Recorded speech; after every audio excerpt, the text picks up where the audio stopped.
বিরিয়ানি এই কথাটা শুনলেই কিনা জিভে পানি চলে আসে। আজকে আমরা সবাই মিলে বিরিয়ানি রান্না করব। সবাই বলতো আমরা বোনেরা সবার সাথে হয়েছি এই কারণে বিরিয়ানি রান্না করব, সবাই মিলে খাবো। আসসালামু আলাইকুম এভরিওয়ান, আশা করি সবাই ভালো আছেন। আমি তোমার ছোটো বোনের রান্না শুরু করে দিয়েছি। তেলের মধ্যে সুন্দর মতন পেঁয়াজগুলো ভাজা ভাজা করে যত রকমের মশলা লাগে মশলাগুলো দিয়ে সুন্দর মতন কষাই নিতেছে। কষানোর পরে কালারটা কত সুন্দর আসছে, তেল ছেড়ে দিছে। এটা আজকে আমরা হচ্ছে মুরগি দিয়ে বিরিয়ানি রান্না করব। দ্রবণে সুন্দর মতন কষিয়ে নিতে আছে।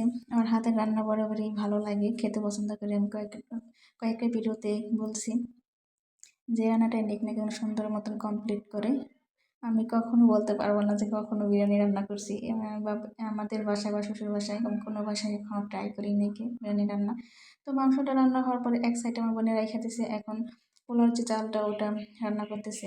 তো পোলাও চালটা দিয়ে যে কষাই নিতেছে এখন।